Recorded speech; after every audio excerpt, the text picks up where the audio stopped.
tahu nggak, saat kalian menggunakan Google Maps, lalu diarahkan untuk belok ke kiri, jalan 200 meter, lalu belok kanan.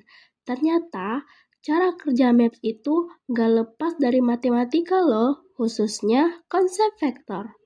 Hari ini, kita akan belajar penerapan vektor dalam peta navigasi.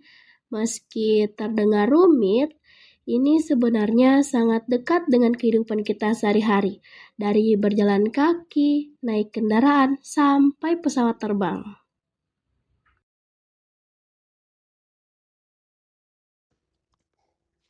Sebelum kita masuk ke dunia navigasi dan peta, kita harus tahu dulu apa sih itu vektor. Bayangkan kamu berjalan sejauh 5 meter, tapi tidak cukup hanya bilang 5 meter. Harus jelas kemana arahmu, ke utara, ke timur, atau ke barat daya. Nah, inilah konsep dasar dari vektor.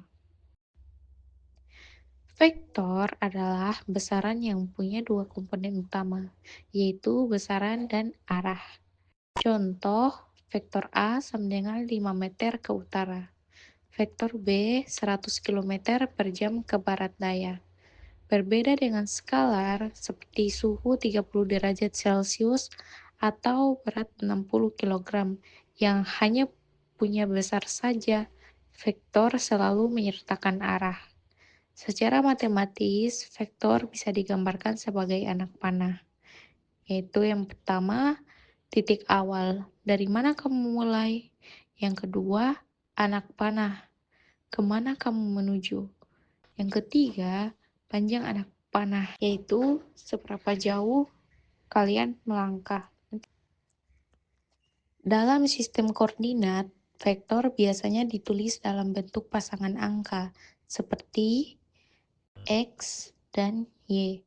Artinya, bergerak X satuan ke arah horizontal sumbu X, dan Y satuan ke arah vertikal sumbu Y. Contohnya, dimisalkan vektor V sama dengan 3 dan 4. Artinya, kamu bergerak 3 langkah ke kanan dan 4 langkah ke atas. Panjang vektor ini bisa dihitung dengan rumus Pythagoras, yaitu jarak sama dengan akar X kuadrat ditambah Y kuadrat. Maka didapat jarak sama dengan akar 3 kuadrat ditambah 4 kuadrat sama dengan akar 25 sama dengan 5. Jadi, perpindahan yang dilakukan dari kamu bergerak 3 langkah ke kanan dan 4 langkah ke atas itu sejauh 5 meter. Ada beberapa hal penting yang perlu kamu tahu soal vektor. Yang pertama, memiliki arah dan besar. Tanpa arah, itu bukan vektor. Contohnya 60 km per jam ke barat. Itu menandakan vektor. Tapi 60 km per jam saja itu sama dengan skalar. Yang kedua, dapat dijumlahkan. Kalau kamu berjalan 2 meter ke timur, lalu 3 meter ke utara, maka total pergerakanmu bisa dipresentasikan oleh penjumlahan vektor. Yang ketiga, bisa dikalikan dengan skalar. Kalau kamu menggandakan kecepatannya dari 10 km per jam, jadi 20 km per jam ke arah yang sama, itu artinya kamu mengalihkan vektor dengan bilangan.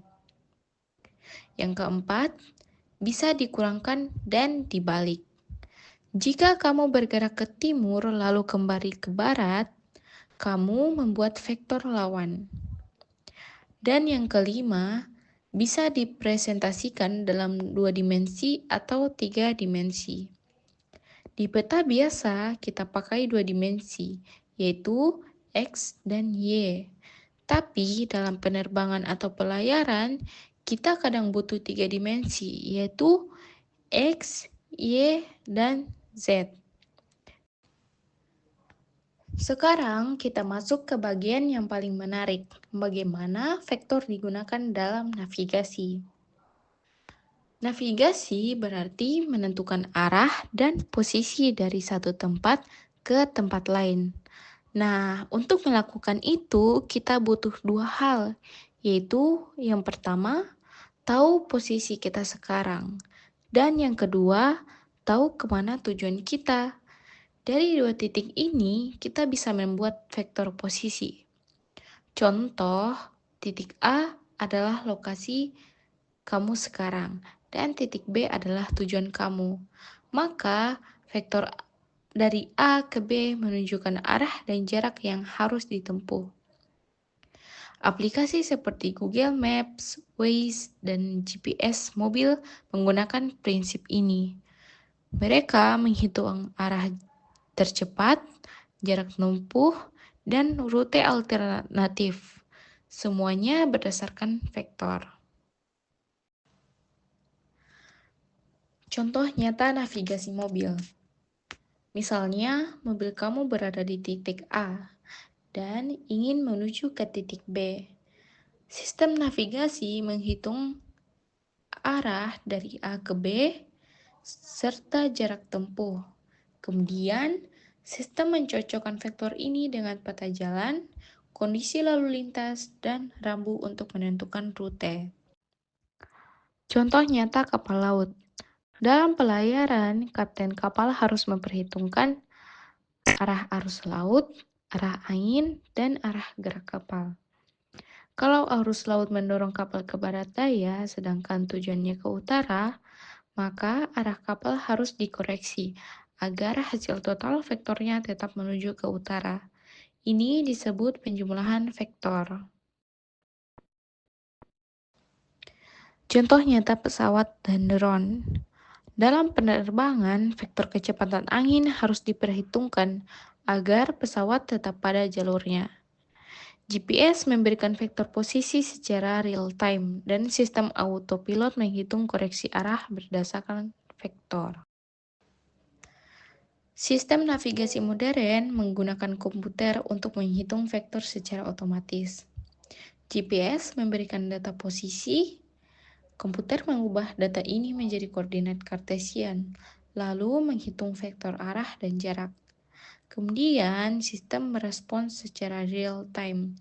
Ketika kamu belok, jalan terus, atau salah arah, vektor diperbarui. Tanpa vektor, kita nggak bisa menghitung arah dan jarak secara akurat. Pilot bisa nyasar, kapal bisa terbawa arus, bahkan mobil pun bisa melewatkan belokan.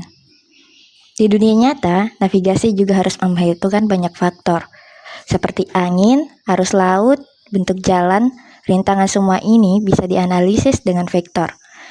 Jadi sekarang kamu tahu, vektor bukan cuma soal matematika di kelas, tapi juga membantu kita bergerak di dunia nyata. Mulai dari jalan kaki, naik mobil, sampai pesawat, semua mengandalkan vektor dalam navigasi. Semoga setelah ini, kamu bisa melihat matematika tidak hanya dari soal, tapi juga dari kehidupan sehari-hari.